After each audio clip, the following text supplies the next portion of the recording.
Ladies and gentlemen, we welcome you to episode number 85 of the Primetime Rundown right here on the Eastern Observer. Our show is presented to you by Black Cats NYC alongside my guys Ian Schraier and Mike Szabo. I'm Joey Jarzynka.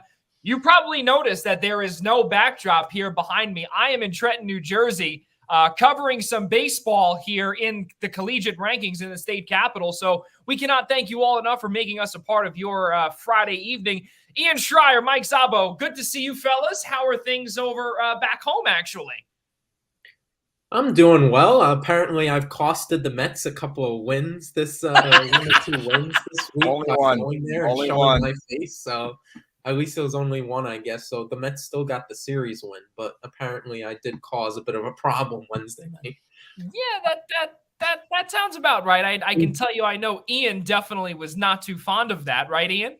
All he's telling me is how bad Chris Bassett is, but I mean, he at least he wasn't there to throw away Cookie Carrasco's gem that he threw yesterday. But life is good. I mean, you know, Islander fans are still living in 2014 now that the Rangers are in the playoffs. But other than that, life is good.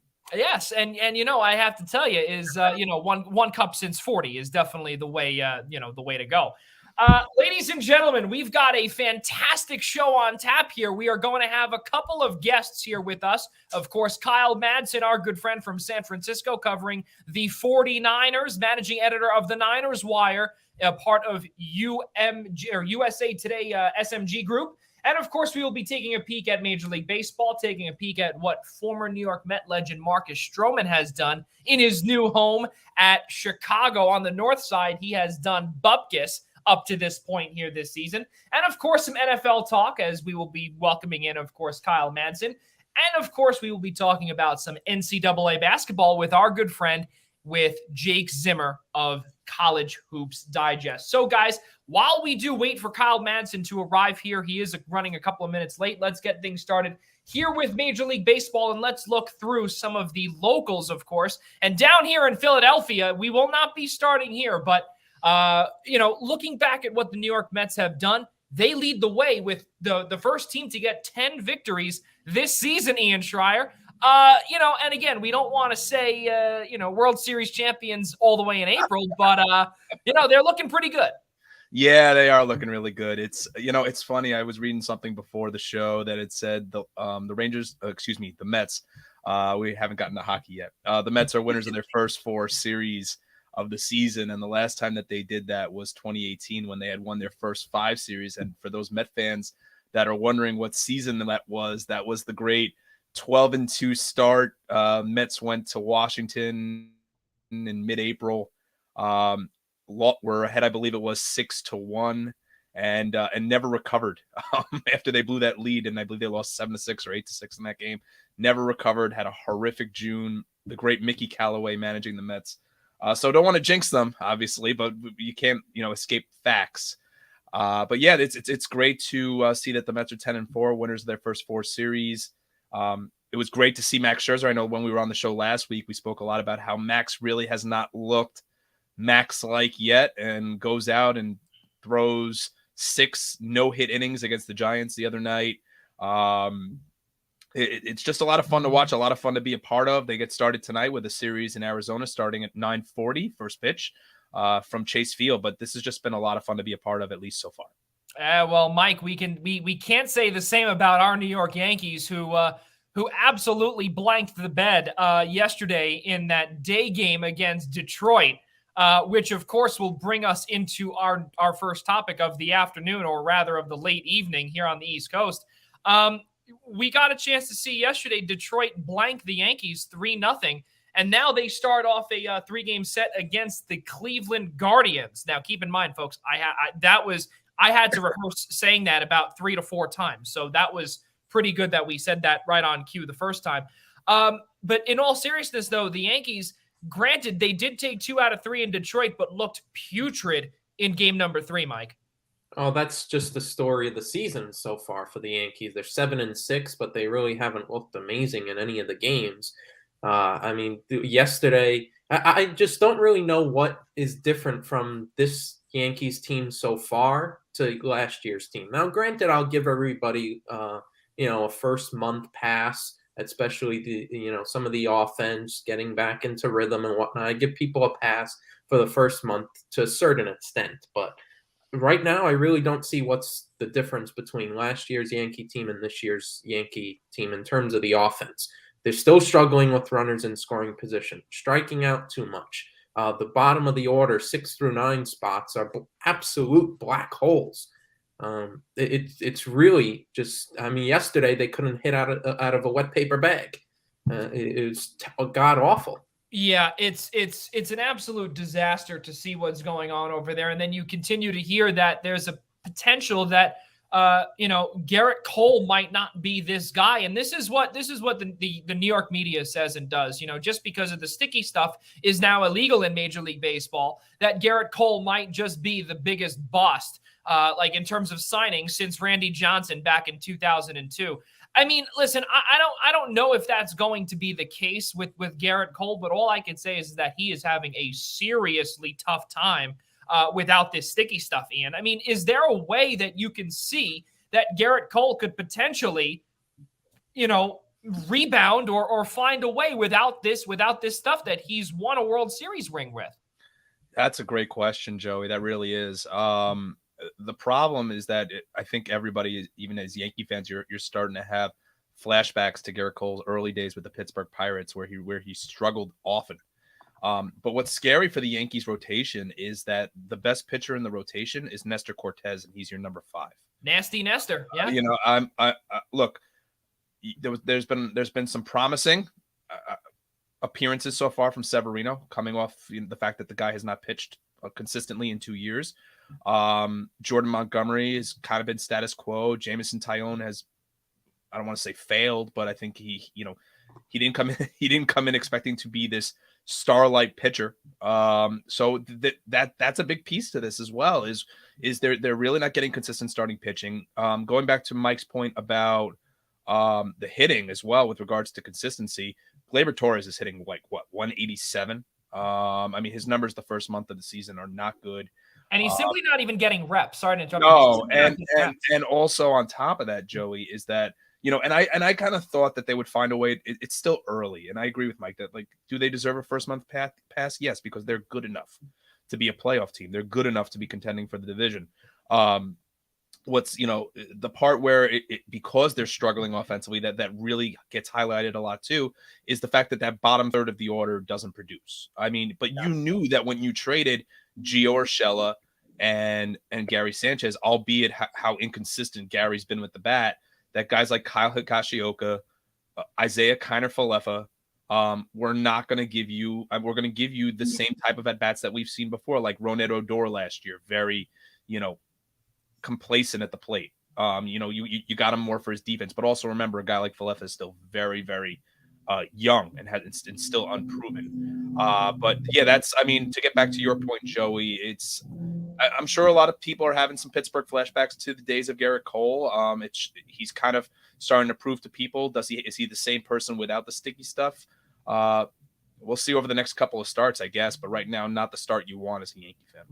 Well, this is what we can say. We are going to take a quick detour just because our good man, our guest, has arrived in Kyle Madsen. But yes, that is definitely something that Yankees fans have to keep an eye out on heading later on into the season. Which again, there's a lot of eyes now.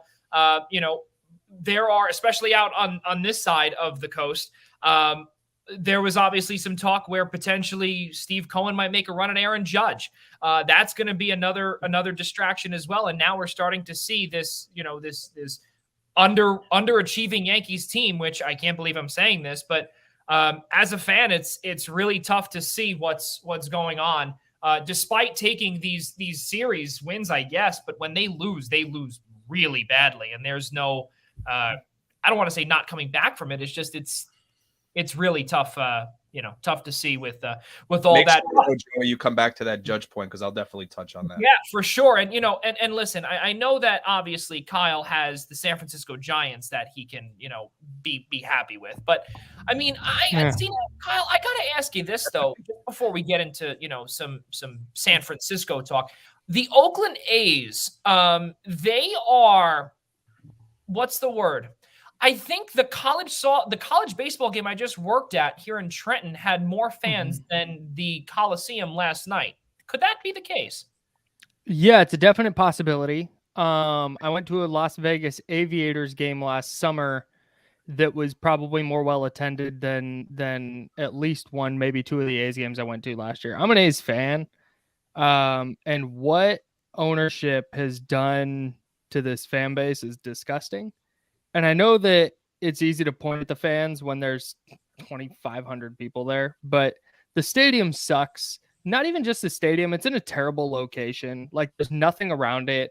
It's awful to get to. The traffic, so it's 880 is the freeway it's on. And 880 is backed up always, all the time.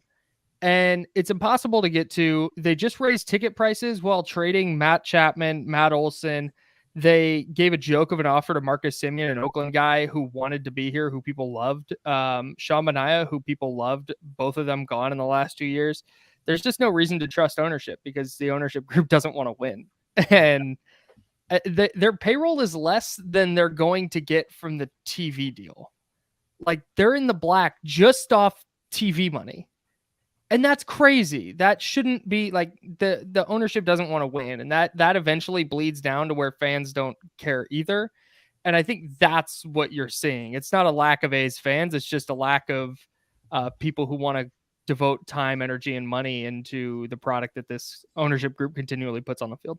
Yeah. And you know what? Again, this is something that we've heard also. I saw this not too long ago, I believe, on social media when, if your owner does not want to put in the money, why should we be putting in money to kind of watch or, whatever the case may be. And it's really unfortunate, but Kyle, welcome to the show. Now we will, introduce you the right way. Ladies and gentlemen, midday producer of 957 The Game, 95.7 The Game out in the Bay Area. And of course, our good friend from the Niners Wire, part of USA Today, SMG's group, managing editor of the Niners Wire. Kyle, we obviously we got a chance to speak just a few moments ago. Thank you for joining us here tonight.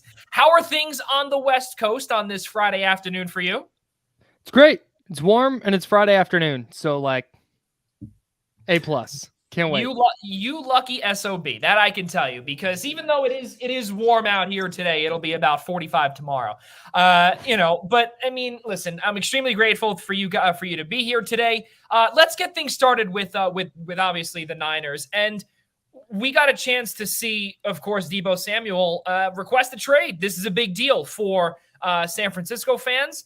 And for you, your initial thought when you heard that Debo Samuel wanted out was what? Yeah, it was what? Like that's crazy. The Niners, three things they had to do this offseason. The three major things was trade Jimmy Garoppolo. That's not going well. And then re-sign Nick Bosa and re-sign Debo Samuel. And the Garoppolo thing happens, like, okay, that's fine. Like, they can manage that. Like, it's not that big of a deal. It's not ideal, but it's not perfect. It's not catastrophe. And then it's like, oh, Debo wants out. It's like, what the hell happened? The good news is I think where they're at might be salvageable, but yeah, definitely a curveball in how I expected this offseason to go.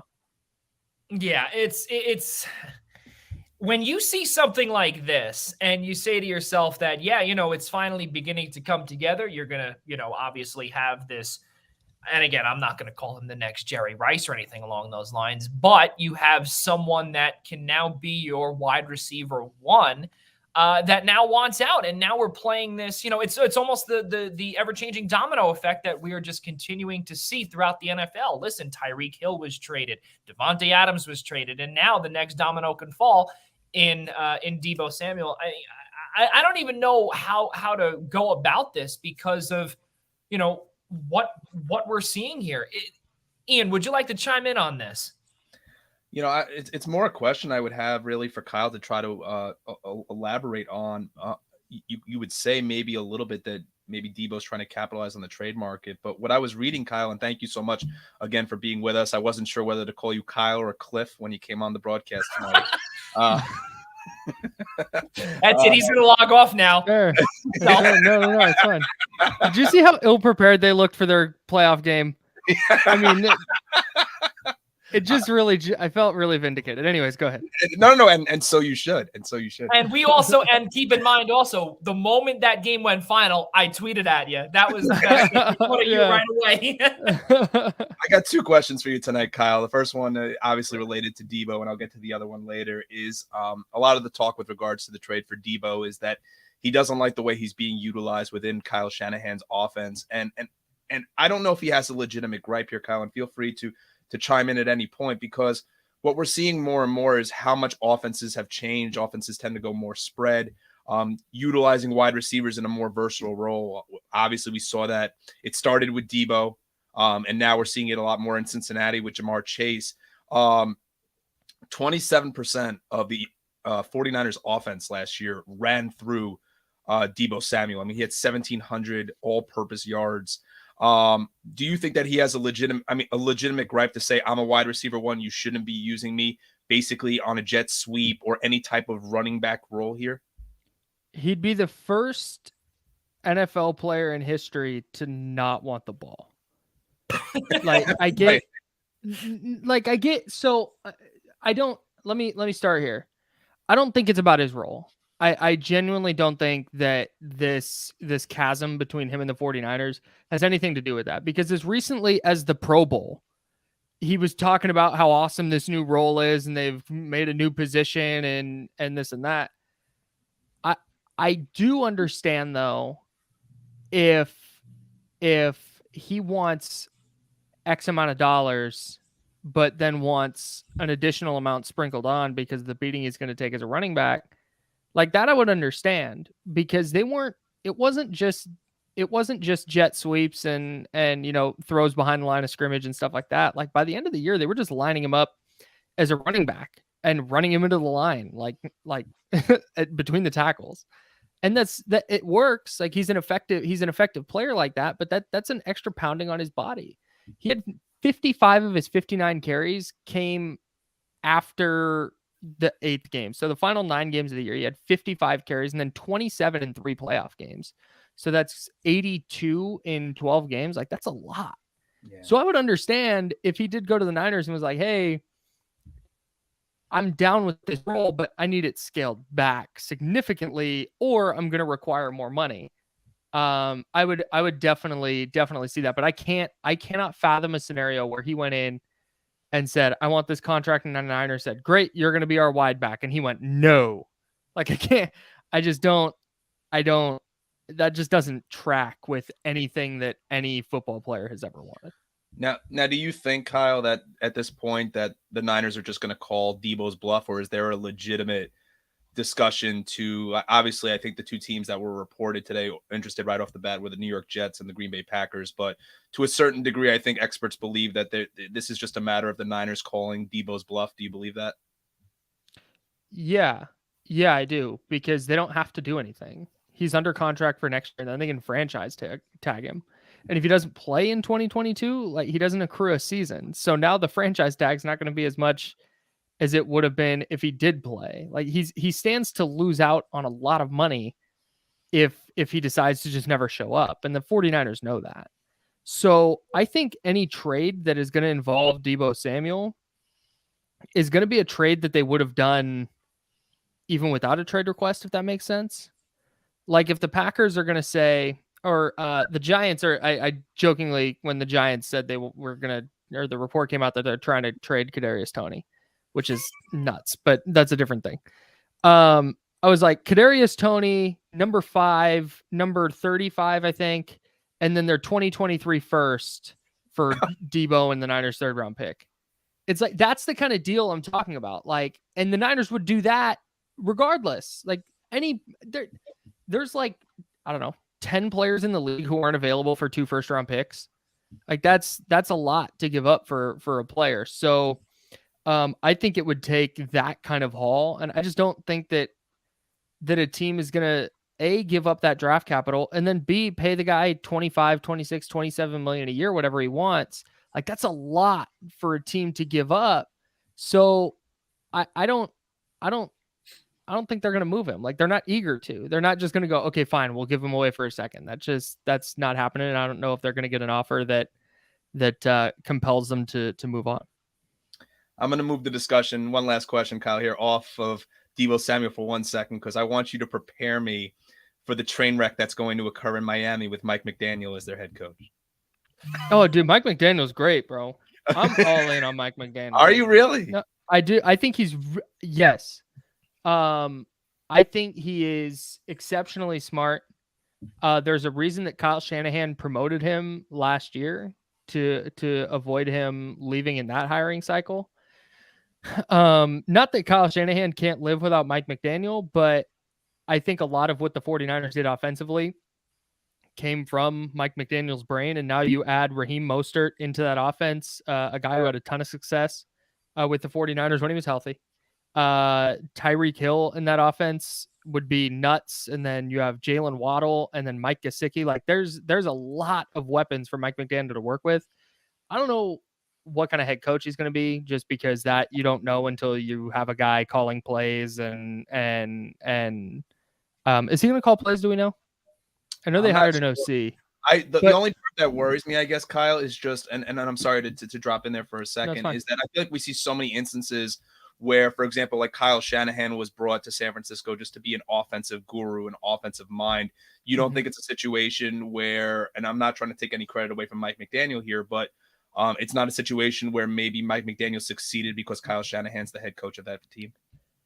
That's a definite possibility, but I also think that Mike McDaniel is pretty brilliant in his own right. So I think the Dolphins are going to score a lot of points, and I think that Mike McDaniel just got done working with Jimmy Garoppolo, who's extremely limited. I think Tua is decidedly more talented than Jimmy, and I think that whatever limitations he might have as a quarterback, Mike McDaniel is going to be able to work around that. So, like I said, we'll have to see what he does with clock management and player management.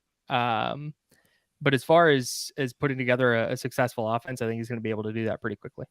To go back to your point, yes, Frank Smith, the former run game coordinator and the offensive line coach for the LA Chargers, is the new OC for the Dolphins. Okay. So if McDaniel doesn't have to call plays, like, because he's never done that, if he doesn't have to call plays, like I like it even more. If he just has to game plan and then go worry about, managing game day, that's I liked the hire for the Dolphins a lot. Well, I do agree, and I know Ian and a few other folks were not too fond of that hiring, but we will see. To continue, I wouldn't have fired Brian Flores, but that's a different thing. that's already had a good coach.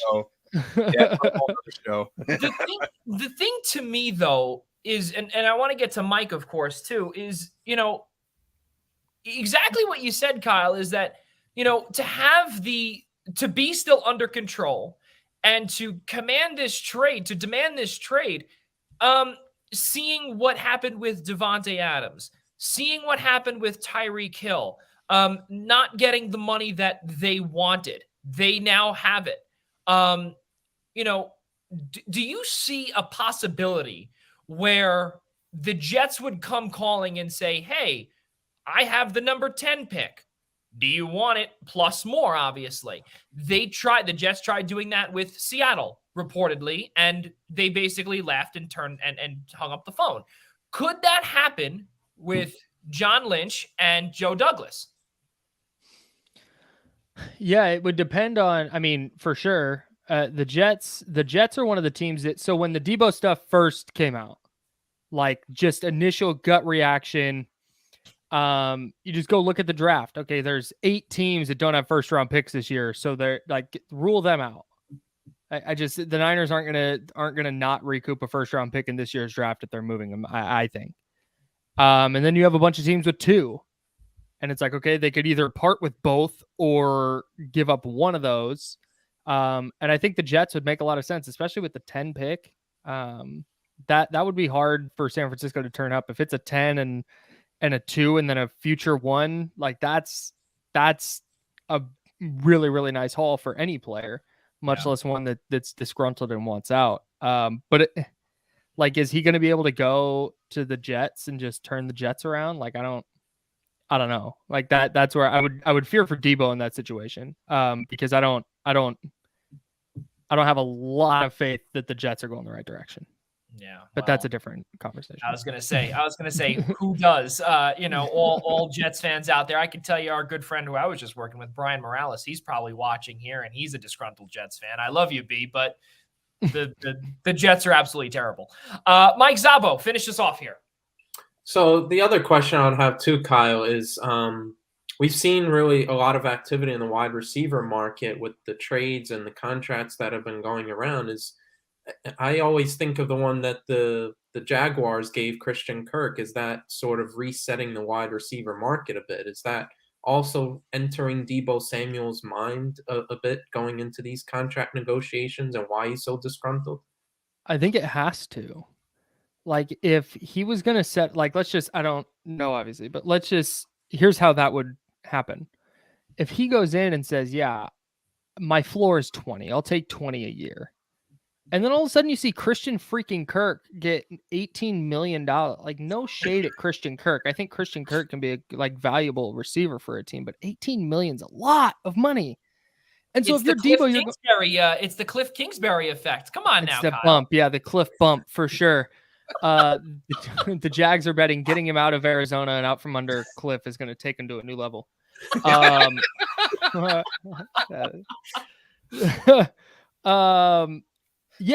so now if your floor was 20 and you see Kirk getting 18, all of a sudden you're like, okay, now my floor is 23. That's how I think that this is impacting the market. So, yeah, I absolutely think that's playing at least a little bit of a role in not only Debo Samuel, but DK Metcalf's going to be up for an extension. AJ Brown's up for an extension. They all share an agent, actually. So I definitely think that has something to do with it, because now all of a sudden these teams are scrambling because these receivers are wanting more money based on what the Jags give to Christian Kirk. It's a scary thought, considering, I mean, he's been the number 2 receiver behind D-Hop for 2 years now. Mm-hmm. And he's making $18 million a year.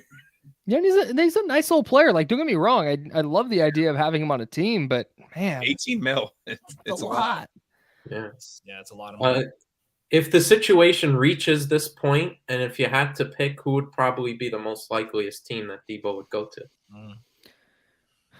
Yeah, I think the Jets are one, because he has the 49ers connections there with Mike LaFleur, their OC, Robert Saleh, the head coach, of course, the former 49ers defensive coordinator. It would definitely make sense for the Jets. They have the number 10 pick. A team like the Colts that just has a ton of cap space.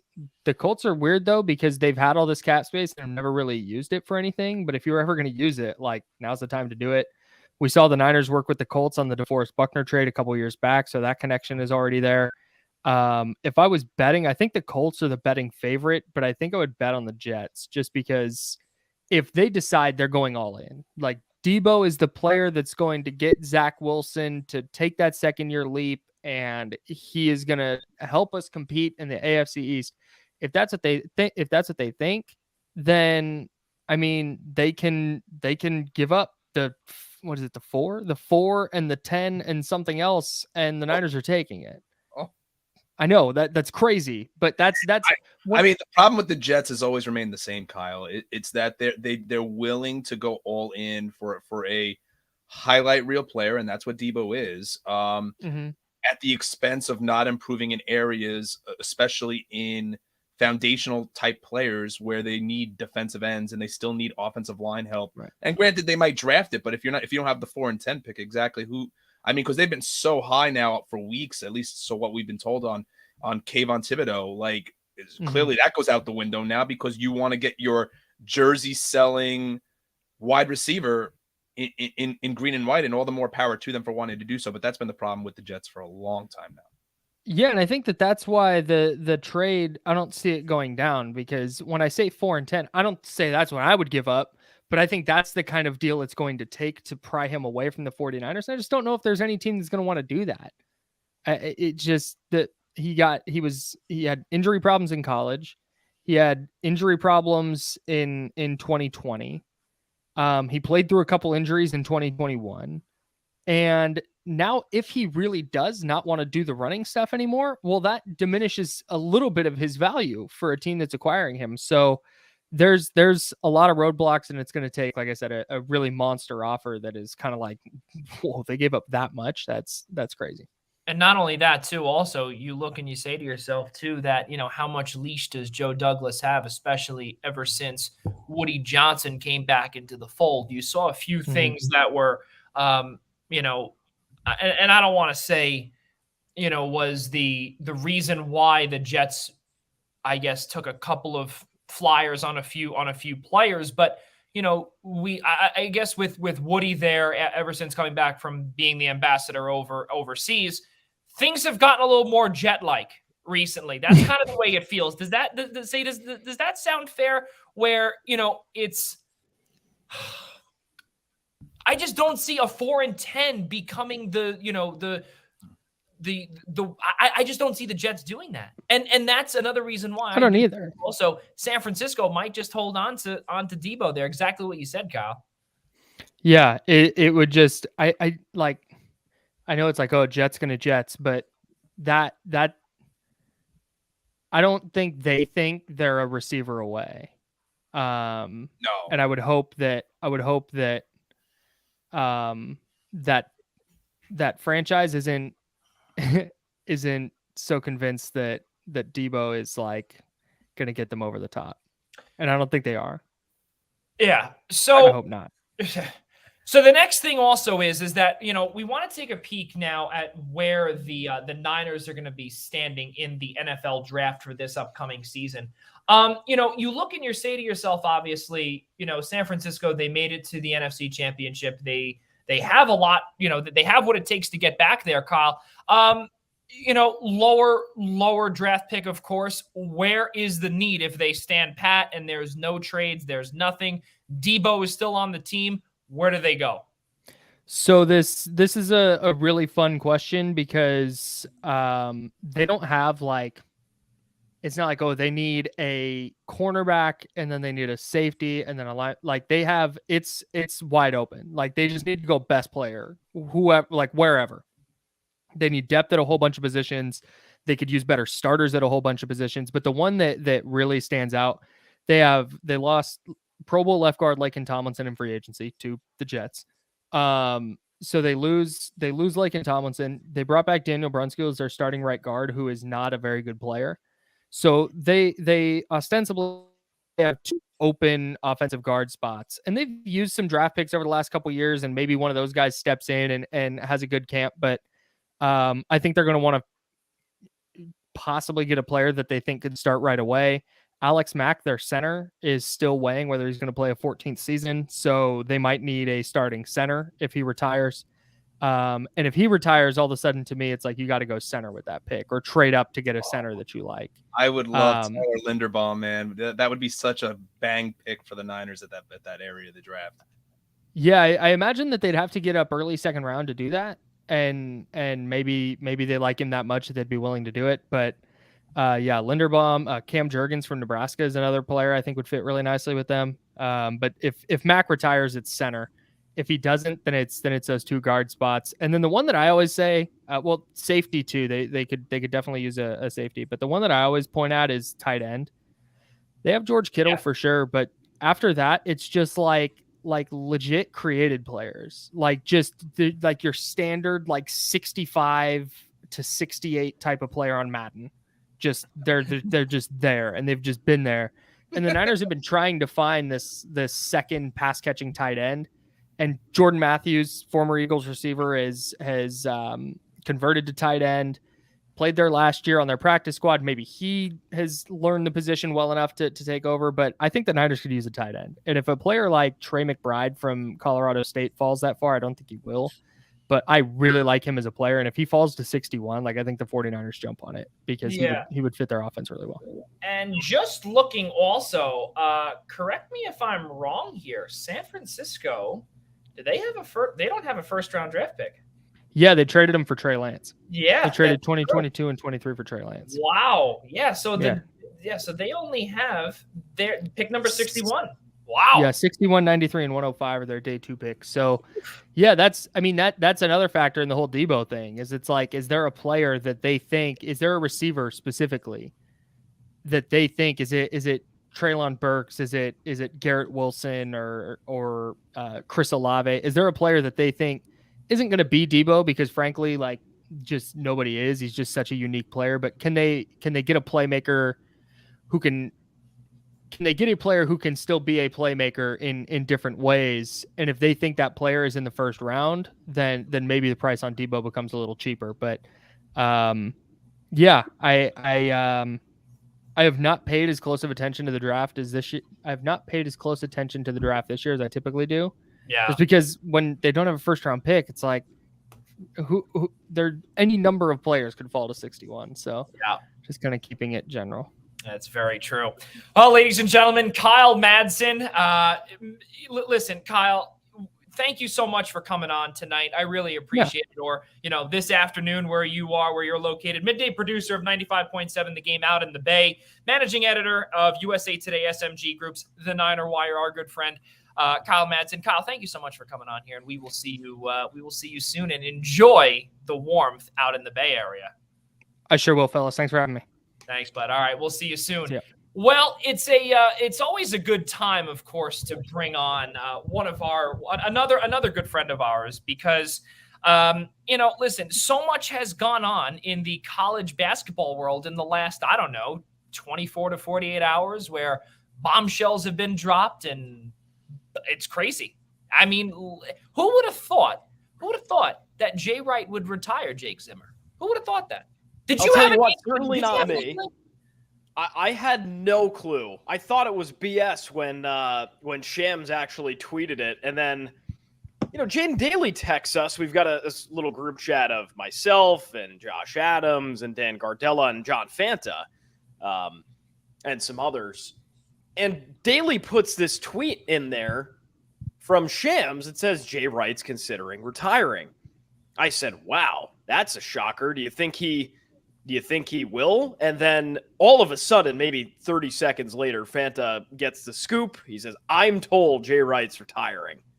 Wild night on Wednesday, fellas. Can't wait to talk about it. Ladies and gentlemen, Jake Zimmer, part of the College Hoops Digest family, and of course, a good friend of our brand. Jake, thank you so much for coming on here, sir. How are things up north where you are? Everything's good. Running around like crazy, as everybody does in this business. Just got back from some PC softball. I've been working on MLS Next Pro too. I can't say enough good things about MLS Next Pro. The product that they've delivered, this is where I call 100% of my games with the MLS Next Pro too. So this remote broadcasting thing is certainly a different animal. A lot of kinks to work out for sure, but it's been a hell of a ride, and I can't wait to start working with them a bit more. Oh, that's really awesome to hear. And, obviously not too far from where I am over there is Wagner Baseball over there in the state capital of New Jersey, down in Trenton. But I'm glad that you're able to get some games in and call some games from your living room as well. So that's pretty cool stuff.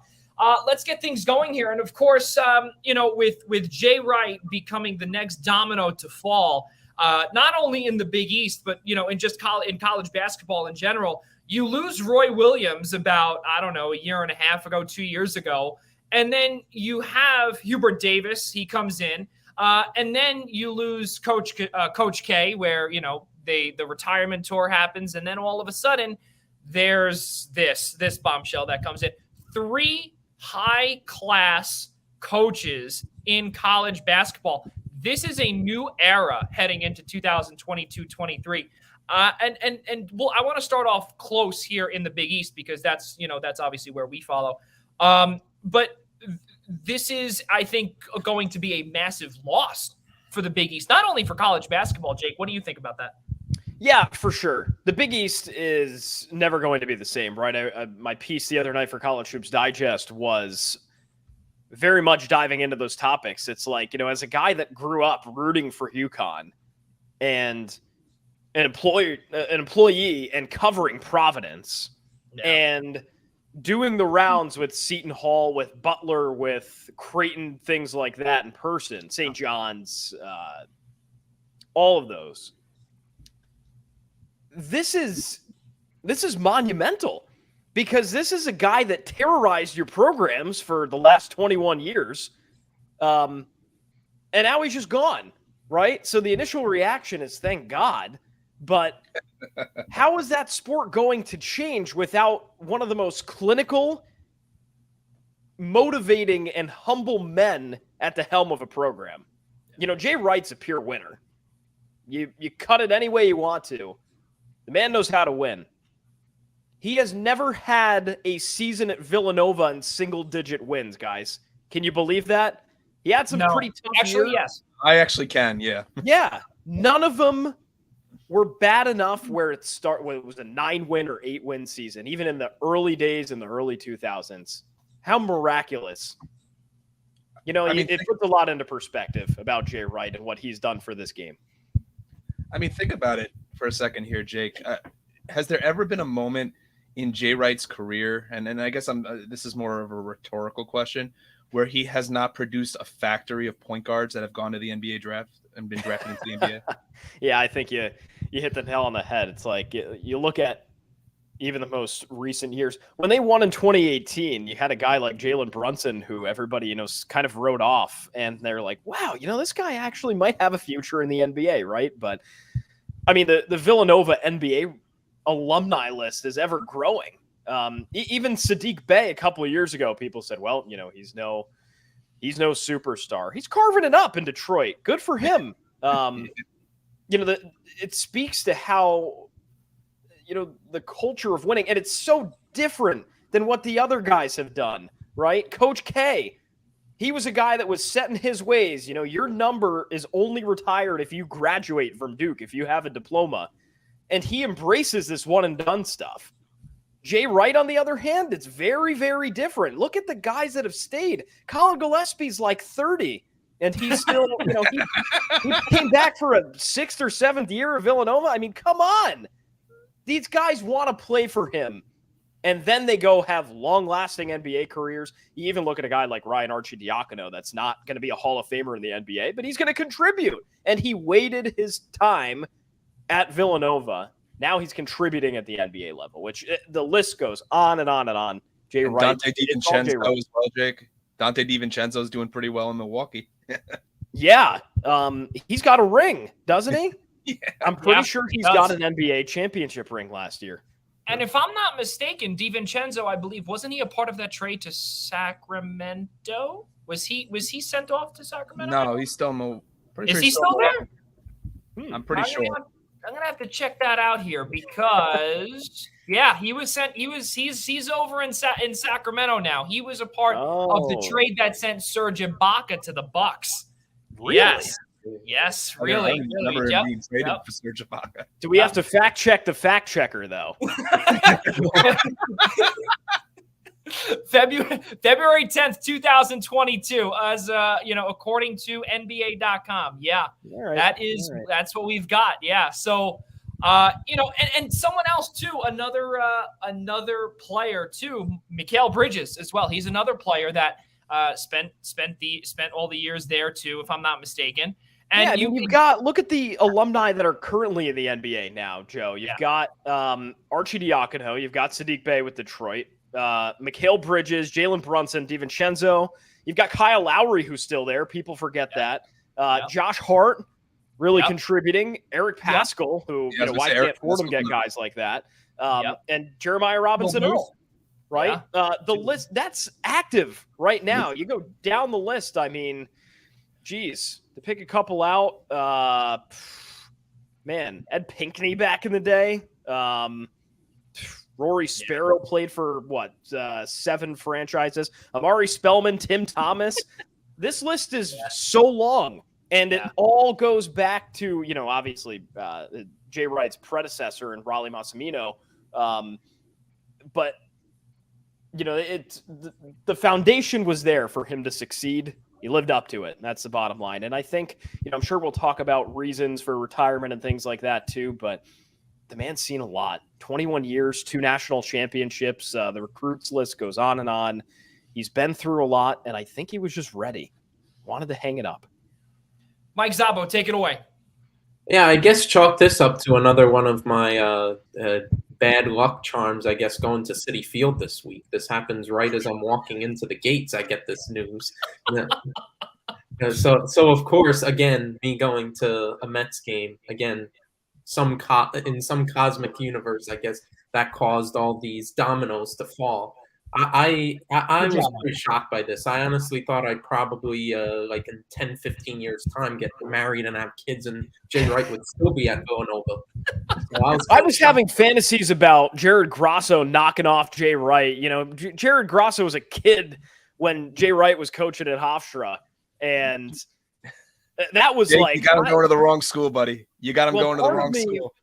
Part of me was like, oh my God, you know, does Bryant beat Villanova in like, you know, one of the next couple of years? see, Joey, what Jake forgets is I have Grosso going to St. John's in 2 years. He forgets. Thanks, guys. Take care. I'm out. Drop the mic. Man. That's it. All right. If Jared Grosso goes to St. John's, maybe I'll move to Queens. Ooh, that's enticing. We'll have to hold you to that one. That's enticing. You can hold me to maybe I'll move to Queens, and then say, you know, it was just a maybe. Oh man, Mike, go ahead, finish your sentence. But yeah, I mean, Jay Wright, I mean, there's not too much more you can say about him. The resume speaks for himself. I mean, he's just a class act all around. Yeah, it's interesting now where Villanova is going to go. It's similar to almost the Seton Hall situation in terms of how they're going about their succession. Hire a former assistant who went out and, you know, on to be the head coach of his own program, Kyle Neptune, as opposed to Shanine Holloway, who had 4 years in St. Peter's. Kyle Neptune, with one very good year in Fordham, will now take over Villanova. So interesting.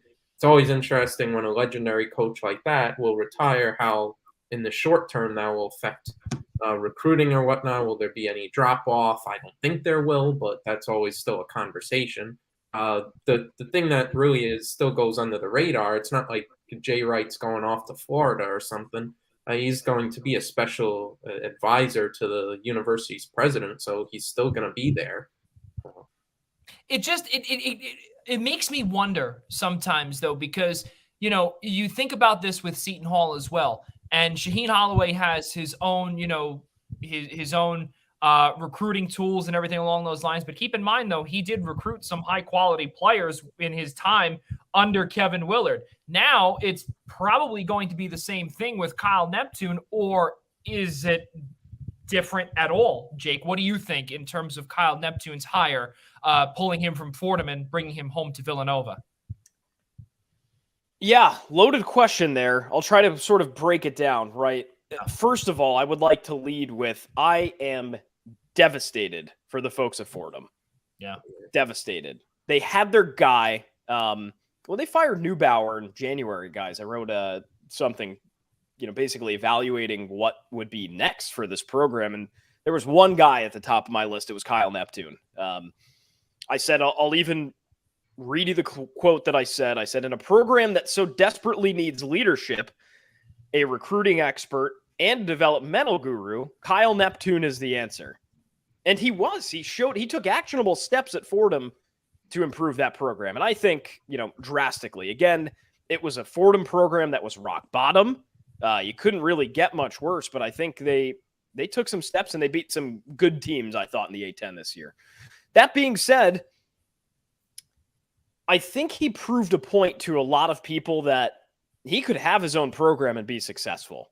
And with the financial resources and the national exposure of Villanova, you know, I think he's the answer there too. I'd have to think over more about how this could affect recruiting potentially, right?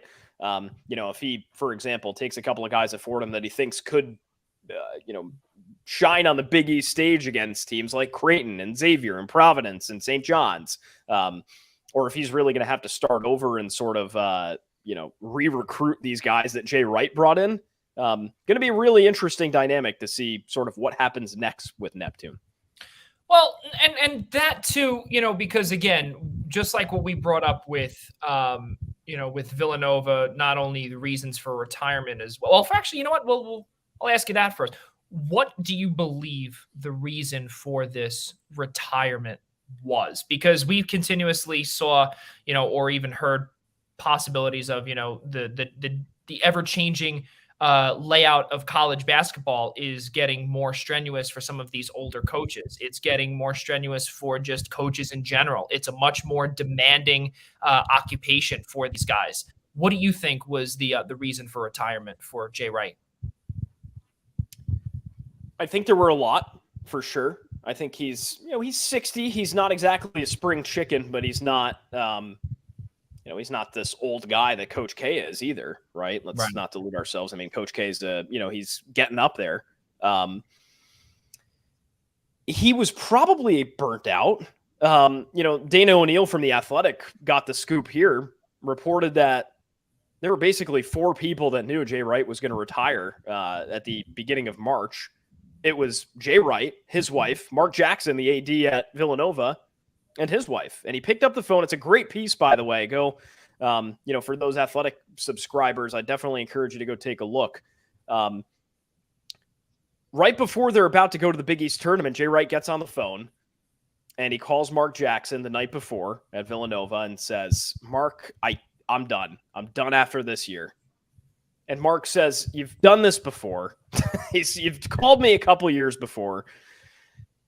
Just I respect your decision, but just think about it, basically. You don't have to, do the tournament, take a couple of weeks, and then we can sit down and seriously talk about it if you want to. And he said, Jay said back to Mark Jackson, he basically said, Mark, no, I'm serious this time. I'm done.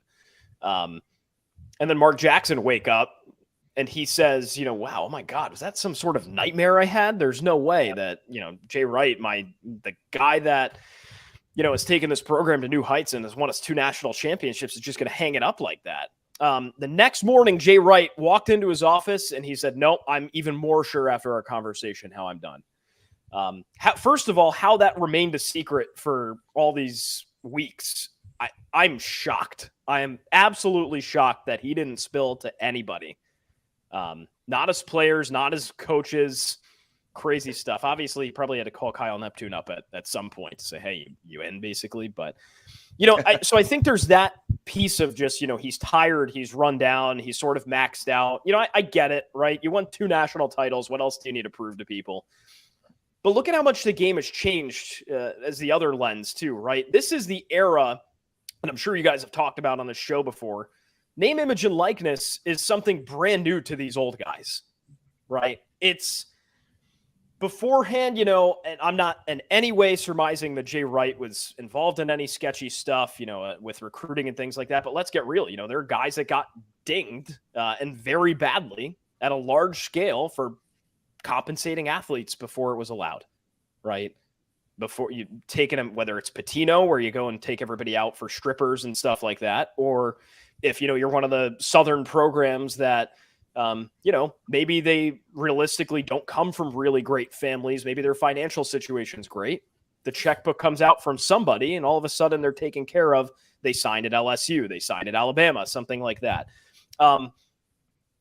Not to say, argue necessarily that one's better than the other, right? Or that one's more exposed than the other. But this is just like the process and things like that of name, image, and likeness at a Division 1 and 2 and 3 level. It's been something that these coaches have never seen before, right? The game's changing so much.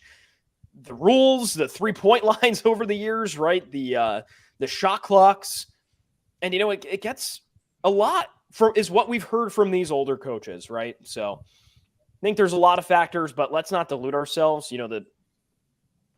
Jay's age is one, and I think the other is just a changing of the game.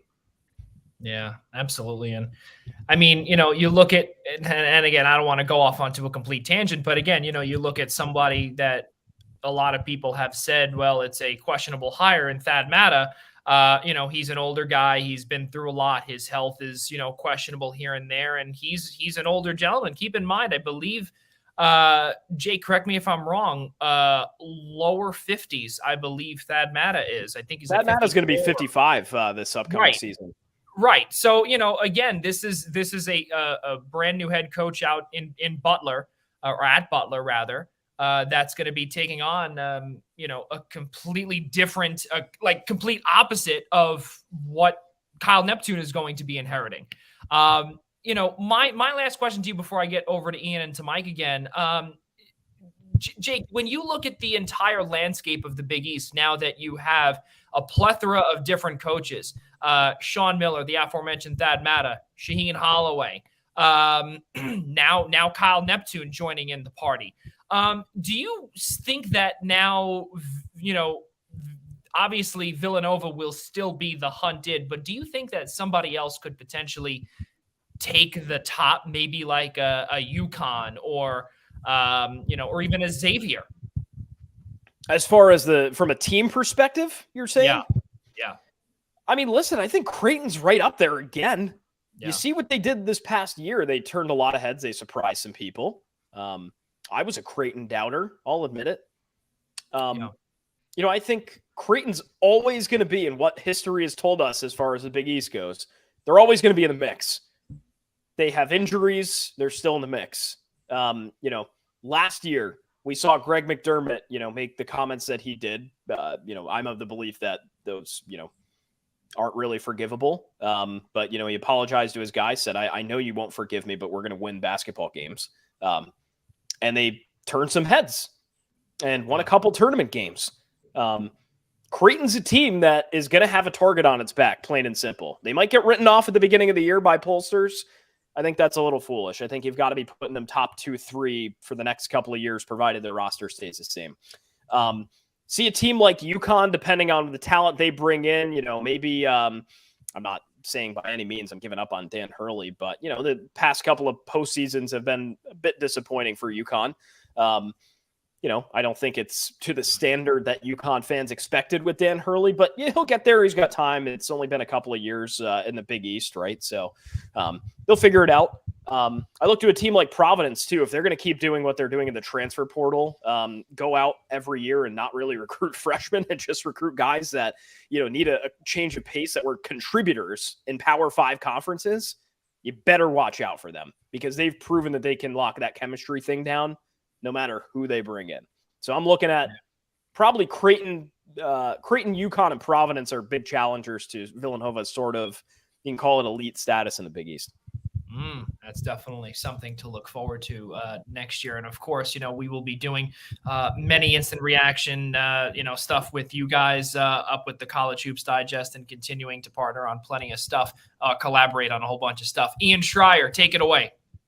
We're not going to call that Providence ad in there any PC bias now, Jake, right? No. Hey, listen, I know I get checks cut by Father Sicard, right? But it's but those are for my services. I promise. Those are for my broadcast services. They're not to say stuff like this, because I'd have to invoice him quite a bit more. So I will tell you though, Jake, I am in 100% agreement with you with regards to Dan Hurley and what's happening over there at UConn, and we could definitely chomp more on that as we get closer to the 22-23 college basketball season, because I'm definitely going to want more of your input on UConn. But to speak a little bit again on with respect to Jay Wright, I mean, I don't think I've ever met a more respectable coach, and someone who has always taken the time out of his day to say hello, shake somebody's hand, and has never forgot his early roots. He may have 2 national championships, multiple Final Four appearances, and just the title now of, since retirement at least, of probably the best head coach in the Big East.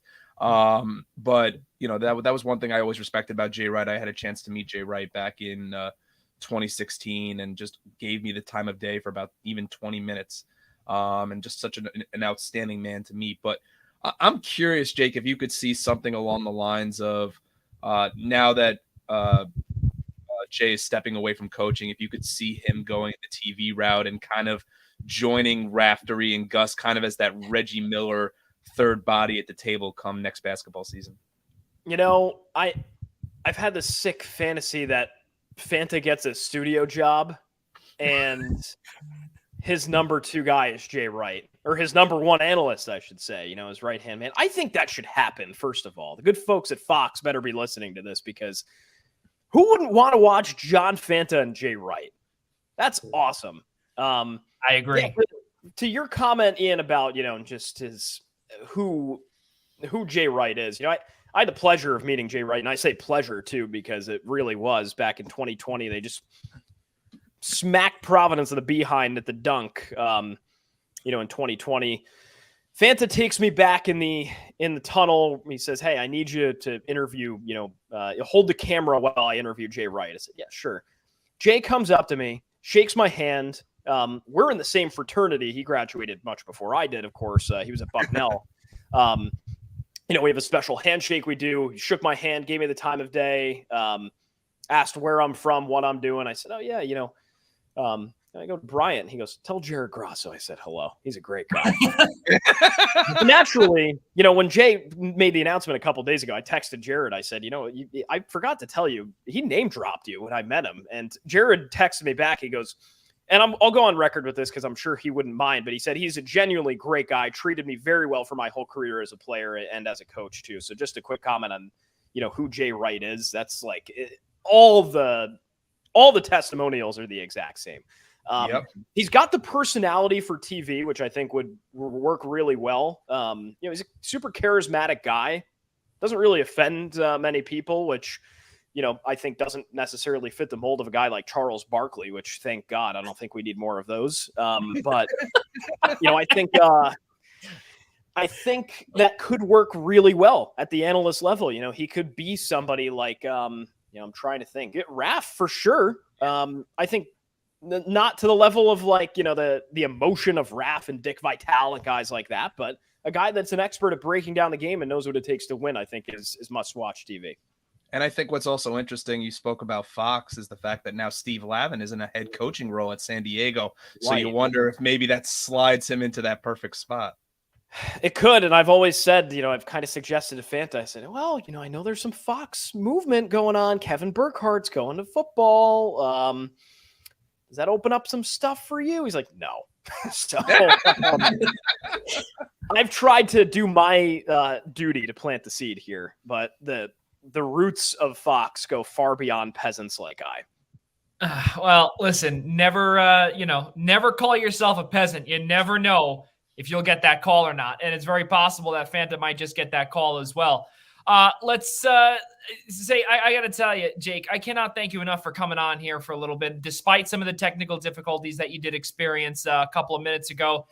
We really appreciate you coming aboard and continuing to make our little friendship between the College Hoops Digest family and the Eastern Observer family continue to make it strong day in and day out. Thank you, brother. Hey, of course. We'll have to schedule some time to talk Don Copeland too at Wagner, because they did real well with that. But always a pleasure. We're gonna have lots of these conversations, I'm sure. And thanks for having me on, guys. Jake, thank you so much, brother. We'll see you soon. Okay. Sounds good. Thanks. All right, man. Thanks, all right. Well, ladies and gentlemen, we continue on here just the three of us. Ian Schraier, Mike Szabo, I'm Joey Jarzynka. Cannot thank you all enough for making us a part of your Friday evening. Of course, we've gone all over the map here. We've gone from baseball to football to college basketball, and now we're going to throw it back to baseball. Something that we typically are not too fond of doing, but today is a little bit of a fun time. We're in a hotel. Ian's home, Mike's home. This is also a special 7:30 start, so let's just be unorganized, for the heck of it.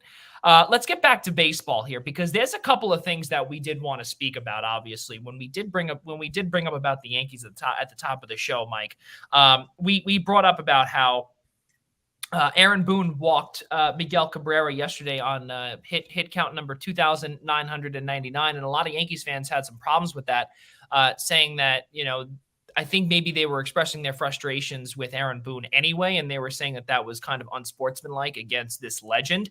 But I don't know if you want to call Miguel Cabrera a legend in baseball terms, granted of him being, one hit shy of 3,000. There's only a handful of folks that have done that. But granted, is this a move that you would have made if you were Aaron Boone as well?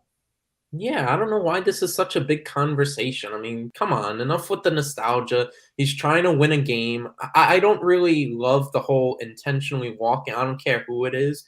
I don't like the whole, oh, let's put a base open or whatnot. You're just inviting yourself and the next batter and giving them motivation to put in more of to bring in the run. So if it's Miguel Cabrera or it's the dude who got called up from AAA, I don't care who it is. I really don't like the idea of intentionally walking in baseball. But if you had that as a winning strategy, sure, I guess you could put together a compelling argument, a better matchups and all that sort of stuff. Because Austin Meadows was up next, and you like the lefty on lefty matchup a lot better. The Yankees had gone through a lot of pitchers already by that time, so you're just trying to win games. If you're in the Yankees perspective, I really don't care about nostalgia. And certainly whether I'm Lucas Luetge or I'm the Yankees, I wouldn't want to be the ones who are dinged on the record of Miguel Cabrera getting 3,000. I don't want to be the ones who get hit, give Miguel Cabrera his 3,000th hit. So if I'm the Yankees, I don't need to do the guy a favor. He had 3 other at-bats in the game where he could have gotten the hit. He didn't. So I don't feel bad if I'm in Aaron Boone's shoes. Sorry. Well, you know what? It's very funny because you remember many, many years ago when David Price, when he was with the Tampa Bay Rays, he pitched that little floating ball to Derek Jeter, and his 3,000th hit was a home run into the 100 section all the way out in left field, and that's definitely a pitch that he wanted back for sure. It simply is not an ideal situation there because again, when you have somebody like that and have that in the back of your head, not only as a Yankees fan, but also just a baseball fan in general. And I think a lot of folks remember that day back in 2011 when Derek Jeter had his 3,000th hit against David Price. And, I don't remember exactly what it was that day that he had, if he was 1 for 3 or 0 for 4, whatever it was. But you're not going to intentionally walk that man. But then again, exactly what you said. Do you want to be that person to give up that 3,000th hit? I don't know if I would. Ian Schraier, take it away. I agree with Zabo 100%. I would have intentionally walked him. He's trying to win a game. I understand it. There's no, I don't even want to call it grieving or ill will, if you want to call it that, to say, Derek Jeter got his 3,000th hit because he was a Yankee, so we're not going to do the same for Miggy Cabrera. I mean, Miggy Cabrera, and I read this today and I commented on it as well on Twitter about, is there a more generational hitter of the last 20 years than Miguel Cabrera? And the only other argument you can make is for Albert Pujols. At this point, over a span of about 2 decades, it's hard to, eventually Trout will enter that conversation. Bryce Harper, I'm sure too. But when you think of 2002, remember, Miggy Cabrera was part of the 2003. I know Mike Zabo wasn't born yet. The 2003 World Series champion Florida Marlins team that defeated the Yankees in 6 games. But and he was very young at the time. But it's just so unfortunate that Miggy didn't win as much as he probably should have in his career, because obviously he's been stuck. I don't want to say stuck in Detroit. Obviously, they went to a World Series against the San Francisco Giants, but they never fully reached their potential. And since then, Miggy has still never won a world championship since 2003.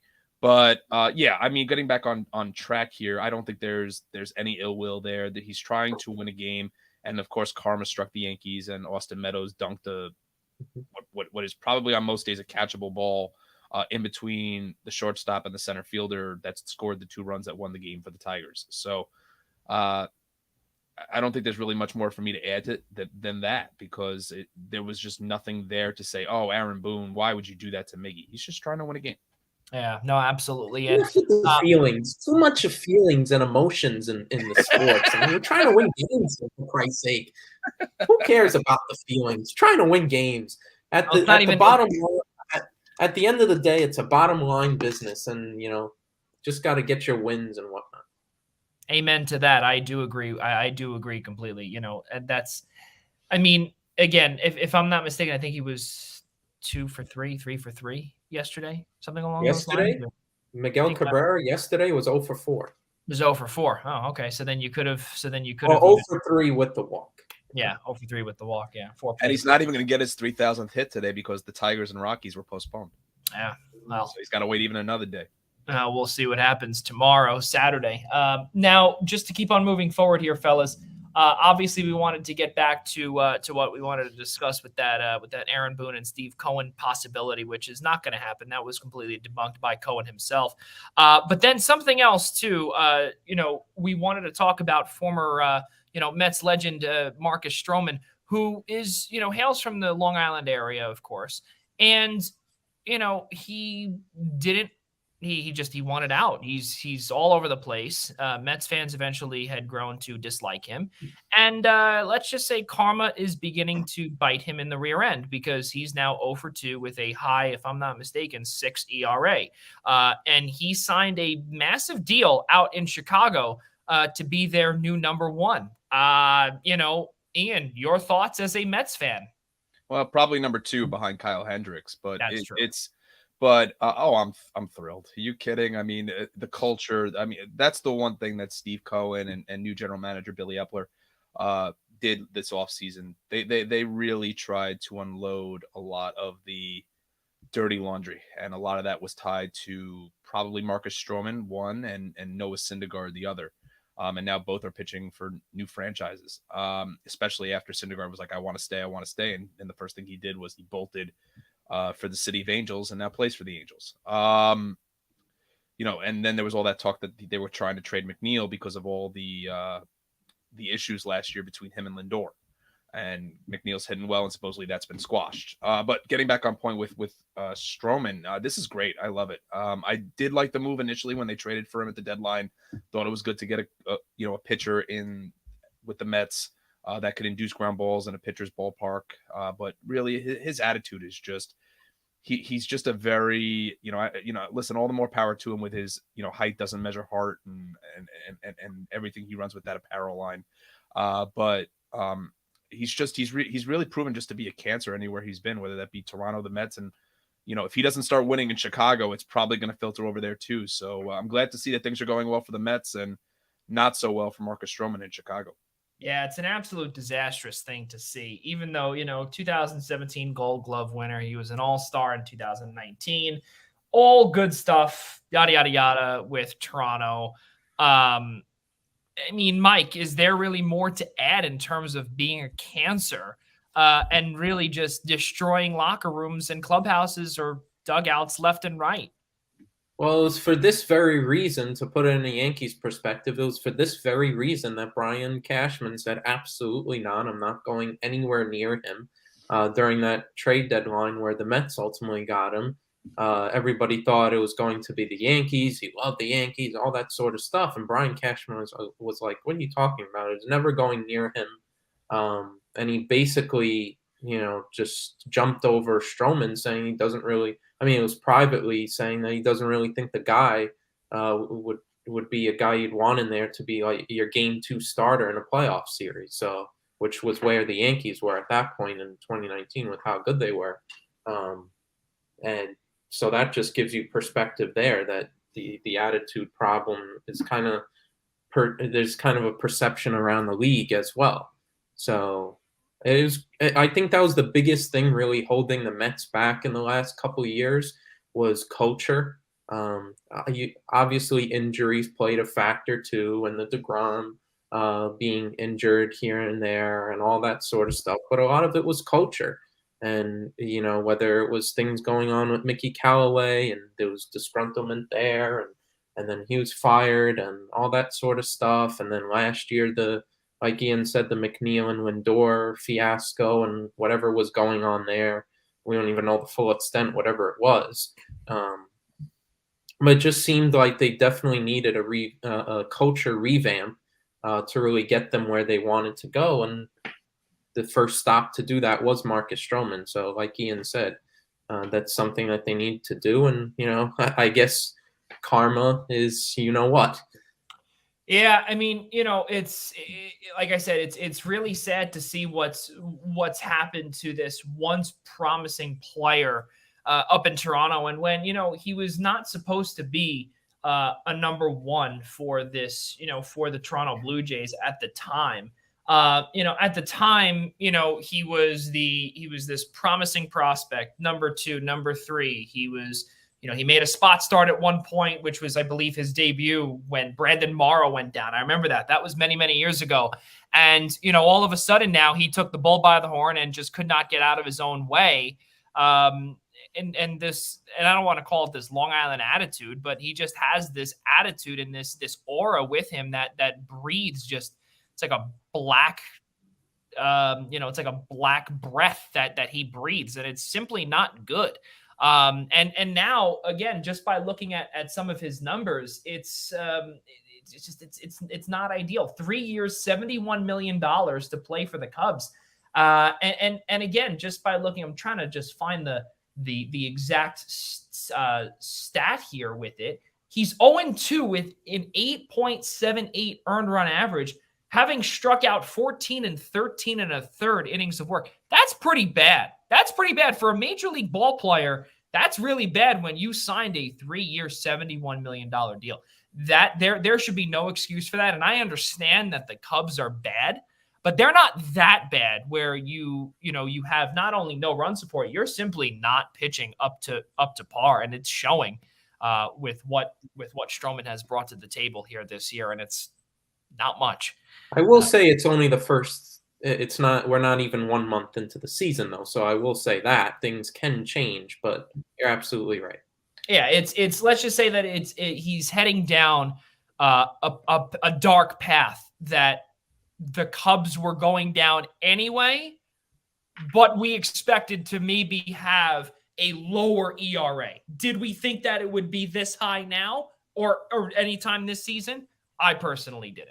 And I understand that the Cubs lost a ton of players. Granted, it shouldn't be. Ian, go ahead. You were going to say something. No, and I was just going to add to what you and Zaba were saying. It's a guy who also just really could not wait to get out of New York. I mean, remember, I don't have the quote in front of me, but just his sentiments as he was leaving New York, and I didn't want to work with this administration, and it's a terrible place to be, and could not wait to get to Chicago. And like Mike said, granted, we're only a couple of starts into the year for him, but it's not a good start. So hopefully for Strowman's case, he could turn around, because those numbers you definitely don't want to see the first couple of outings of the year. Guys, let's keep on moving forward here and going back to Queens, of course, what we were discussing early on about that possible Aaron Judge Mets, signing, quote unquote signing, but again, was immediately debunked by Cohen, by the entire, by the folks that cover the Mets. Ian, you wanted to add a couple of things before we moved on about that, because that would be something else if Aaron Judge went to Queens. Yeah, I thought what was most interesting, and from what I heard about it and read about it, was that Steve Cohen was quoted as saying, "I would never do that to the Yankees." Steal a franchise player of Aaron Judge's caliber. And I don't know how much I buy that. I really don't, because in the end, they play in the same city as you, and you're both vying for a world championship. I mean, it's kind of crazy to be putting the Mets in the same breath as the Yankees when it comes to saying those words, because as a Met fan of 30 plus years, I've probably never said that in a serious tone. But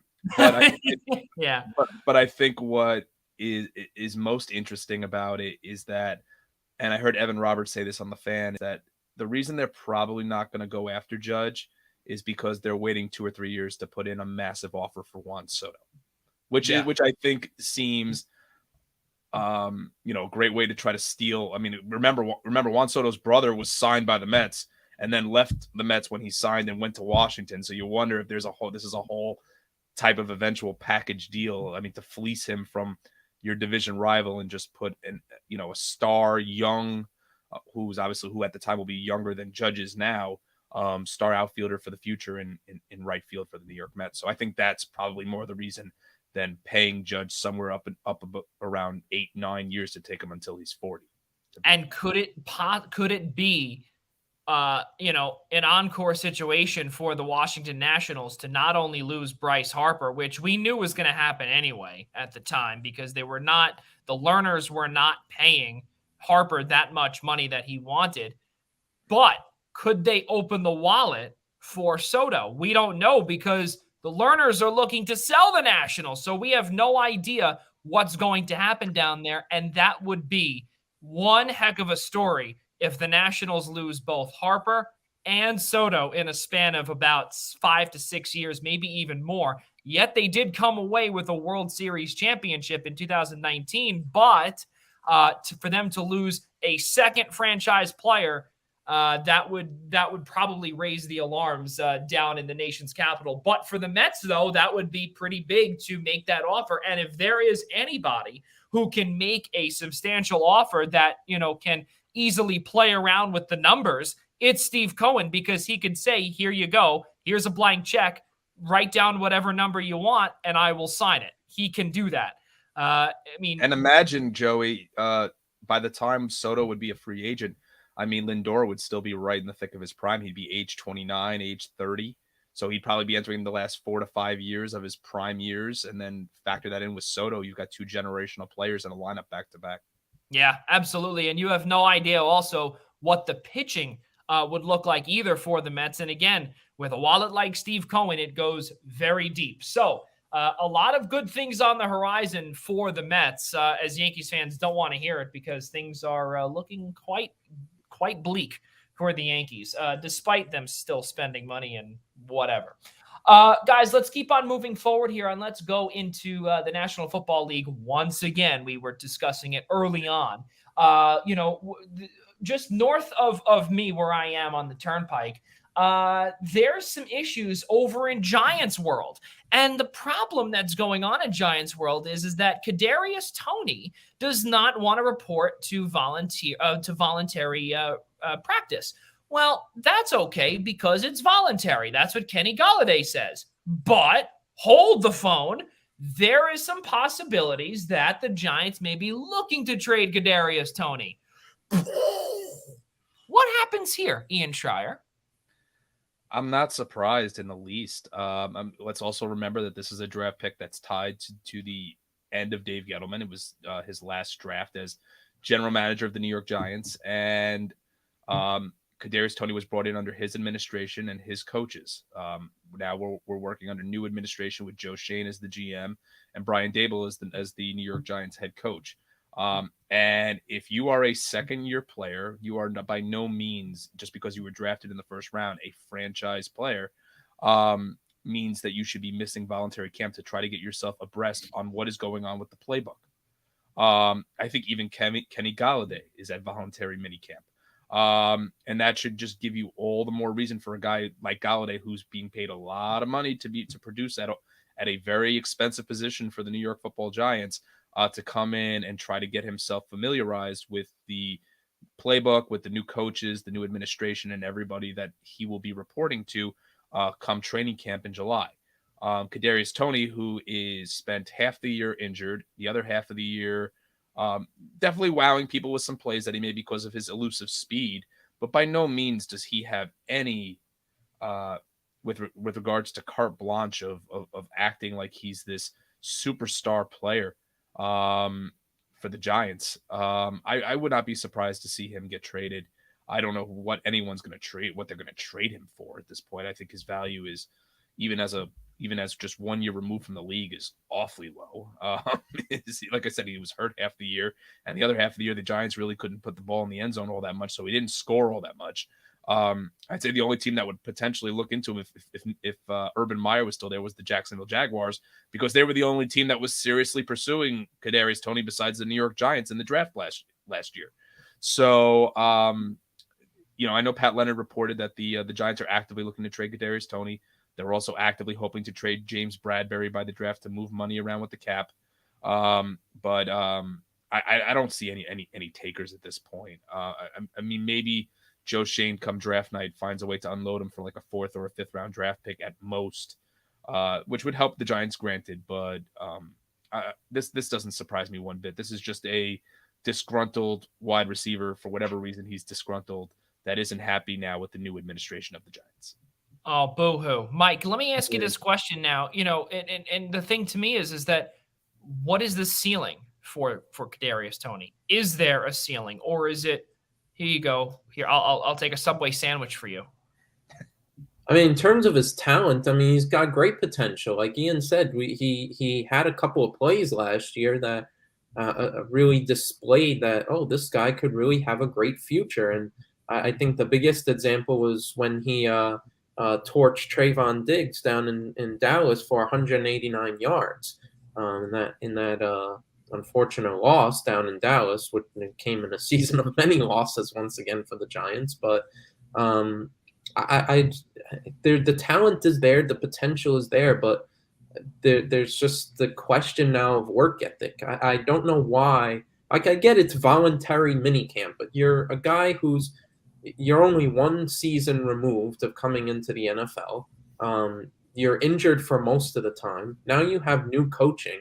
I mean, why wouldn't you be there for every single practice that you could get in? It just doesn't make sense. But whatever gripe he has, I think if you're the Giants, you try and repair it because, like Ian said, his value is at a low. You'd really get nothing out of him, a 4th or 5th round pick. I mean, like you said, you're really just trading a Subway sandwich for him. But, I mean, so I think they'd have to repair it a bit and then go from there. But if it reaches a point, I guess you just cut bait. If he doesn't show up anytime soon, I guess, for the rest of minicamp. But it's just such a silly situation to have to get into. That's really my thought of it all. Let me ask you this, and this is something else too that you can really dive into about Kadarius Toney is that, yes, even though that Dave Gettleman drafted him 1st round pick, 20th overall a season ago, with Joe Judge as the head coach, despite him not showing up this year, if he did show up, would he still be considered 1st round talent per se with these numbers? 39 receptions, 420 yards. His longest reception was 38 yards. He averages 11 yards per catch. He started in 4 games, played in 10. Is this 1st round talent? Is this a 1st round talent? Or is this somebody that needs just a fresh start with a brand new coaching staff? And would this work with the new staff? I think it's I see where you're going, Joey. I think it's hard to say that a guy who's only 1 year in and is kind of in the midst of a change with regards to leadership for the New York Giants, to say that he is a 1st round a great 1st round pick or a bust, or should get a change of scenery. I mean, the kid is 21 years old at this point. He still has a lot to prove, and I think if anything that what Dable and Shane have proved in their time in Buffalo is that they know how to run an offense with regards to having Josh Allen and Stephon Diggs and Cole Beasley and Devin Singletary, and making the most out of the players that they had in Buffalo. There's no reason to think that they wouldn't be able to do the same with Kadarius Toney. So I don't think I think he still has a lot. He still has another year or two if he's staying in New York to prove that it was worth the pick that the Giants, where the Giants drafted him. Because if not, it's just another missed pick for the Giants and added to the laundry list of missed 1st, 2nd, 3rd round draft picks that this team has had in the last 10 or so years. I don't think it's anything more than that, Joey. I think if you want to be a consummate pro and prove to that you're going to come to work every day to make this team better, and not show up to voluntary camp when you know that there's going to be new changes afoot with this franchise, that I would, if I was the GM or the head coach of that team, I really wouldn't want to welcome with open arms. Yeah, no, absolutely. And that's kind of the way that I was thinking is that, this is a terrible look to the brand new coaching staff and Brian Daboll and Joe Shane and these guys that, are brand new, because you're coming in and you're saying to yourself, wow, this is what the previous administration wanted. This is what they missed in their draft prep. This is what they missed. And, they couldn't figure this out, that this guy was a head case to begin with. No, we don't want him. We'll trade you for that bag of baked Lays that are over on the sofa over there. It's a serious shame, and this is not like a Kevin White situation where, he's injured. He's oft injured. Kevin White was always hurt with Chicago, and he was a first-round bust. I can't call this guy a bust yet. We just have to unleash him or, unload him, not only to a certain, to a specific team that would be able to handle someone like this. But then again, there is a team that Odell Beckham kind of, really worked well with, and that was LA. And I'm not saying that the Rams are going to be, they're not going to come calling the Giants and say, hey, we'll take on Tony. But, Cleveland had a problem with OBJ. And now, and again, it's very difficult and early to say that Kadarius Toney is an Odell Beckham. I don't think he's going anywhere, Joey. I really don't. I like I said, the only team that was interested in him on draft night to move up for him were the Jacksonville Jaguars. Urban Meyer's not there anymore. Would they release him? He might. I would, if I had to bet on it. I would say if there was any, if it was any of those options, it would be that one. Yeah. Well, an awfully crazy decision, especially with the draft days away, which is a big deal. There is a ton of movement within the NFL, and something too that we've continuously seen all over social media is that there is not a single off season, a single day in an off season for the NFL because of what we have gotten to see this off season.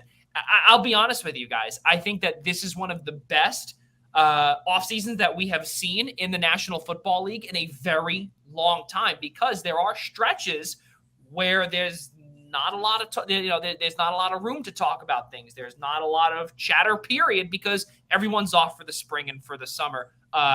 Media wise, of course, there's voluntary practice and whatnot, and there's not a lot of big things going on. Pre-draft wise, yeah, there's some trades and whatnot, but again, also another thing too, obviously that happened that was notable. Now, not really, we're not going to discuss it much, but again, the Bucs made some movement with Tom Brady's contract and freed up $9 million. Where's our good friend Evan Winter, who's definitely all over that, because the Bucs have a lot of needs on that offensive line too, as well as wide receiver and really all around the roster to ensure them to get back to the playoffs. Guys, let's keep on moving forward though. National Hockey League news, because there's the NHL is, we're about a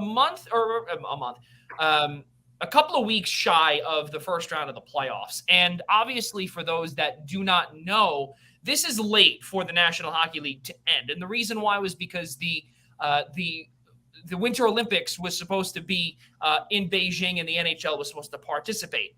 And unfortunately, things did not go well between the NHL and the IOC. And that's why, COVID obviously happened, and there were some makeup games that went in there, and there were a lot of makeup games that had to go into that 2-week break. So it actually worked out well for all 32 teams. So that's why we're going into the latter portion of the season, about 6 to 7 games left per team. And that's where we're going to dive a little bit into the Eastern Conference. And we're going to look, of course, at the New York Rangers, because they are the team that is closest to us that is doing the best. The New York Rangers come into this, or rather tonight, with, I believe, 102 points. You look at that, or 104, or something along those lines. 108 points, excuse me.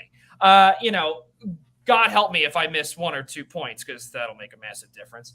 Listen, 118 points for the Florida Panthers. The Hurricanes and the Rangers are tied at 108 points. 78 games played. They've got 4 games left. That's a big deal, of course. The chase for the Metropolitan Division. Who wants it the most? It's a battle between the Canes and the Rangers, guys. We got a chance to see yesterday the Rangers took down the Islanders by a score of 6-3 at Belmont Park. The Rangers have won 4 straight. The Panthers have won 12 straight. Guys, again, I'm outnumbered here. And now that Rob DeLuca is no longer with us, I'm officially outnumbered, and this sucks. But again, it's tough because the Rangers right now, if the season ended today, the Rangers would be locked in as the number 2 seed in the Metro. Carolina owns the tiebreaker right now, but they've got some problems heading into the playoffs with their goaltender Freddie Anderson, who is one of the leaders for the Vezina. He is out. I don't want to call it long-term or short-term, but he's right in the middle. And that's a big deal heading into the first round of the playoffs because he was a big part in what the Hurricanes were able to do this year. Ian Schraier, I want to start with you. You're the best, I would call it the best first-round opponent for this Rangers team. Who would it be?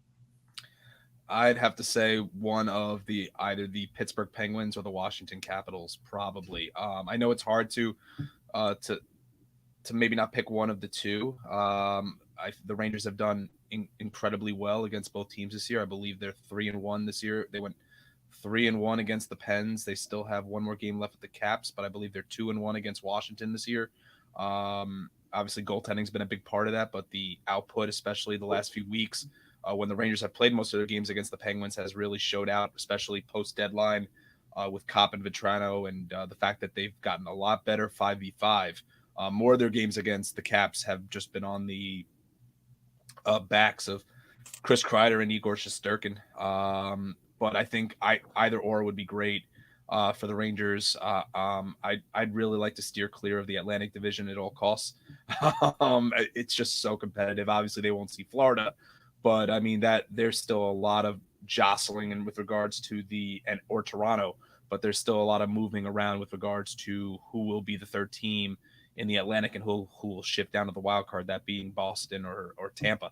Now the Rangers play Boston tomorrow in Boston at TD Garden on national TV, I believe at 3:00 tomorrow. So we'll get a little bit more of an idea of maybe a preview if the Rangers were to draw Boston, if they win the division.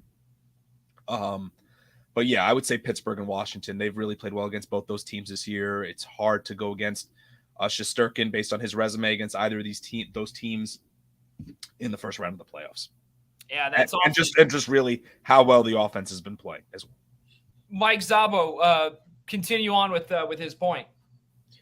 Yeah, I would agree about the playoff matchup. I think the only concern is the Eastern Conference has been so strong this year, so any matchup's going to be difficult. But certainly the Penguins and Capitals have plenty of veterans, whether it's Yevgeny Malkin or Sidney Crosby, or then on the Capitals, Alexander Ovechkin, who they've just been there and done that so many times. They know how to win. That's the only thing that will concern you a bit. Playoffs come, the intensity turns up, but if you look across the entire field, yeah, those two teams are probably the best matchup for the Rangers in the first round. Like Ian said, the offense has been playing a lot better 5-on-5. We don't have to rely on the power play as much to see a goal.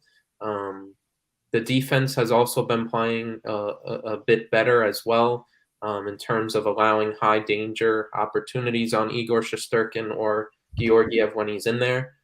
So the control, the defense's control has been a little bit better on allowing opportunities, which is a good sign, especially coming toward the playoffs where those high danger opportunities in the playoffs, a higher intensity, could turn into goals.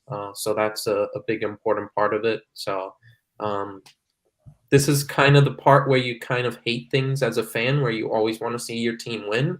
But if they keep on winning, they may draw a harder matchup. So they're really in a weird place right now. and just watching them. I think tomorrow's game's really interesting, but then Tuesday night at the Garden that's going to be a massive heavy hitter of a game. Them against Carolina basically with 2 more games after that could potentially decide the division, depending on how the teams do in the next couple of games before Tuesday night.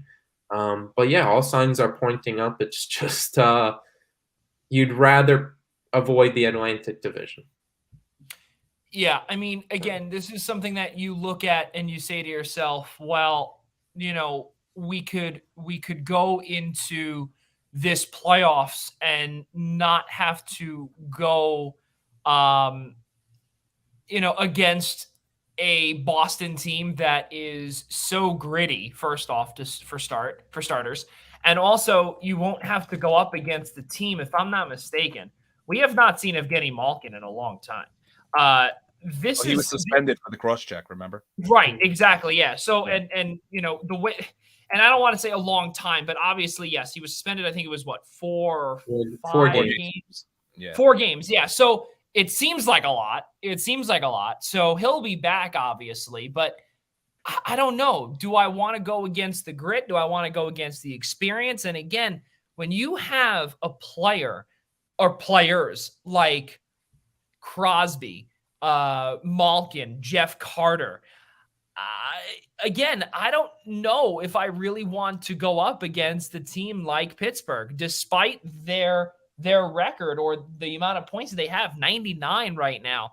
If I'm the Rangers, I want to see Boston all day.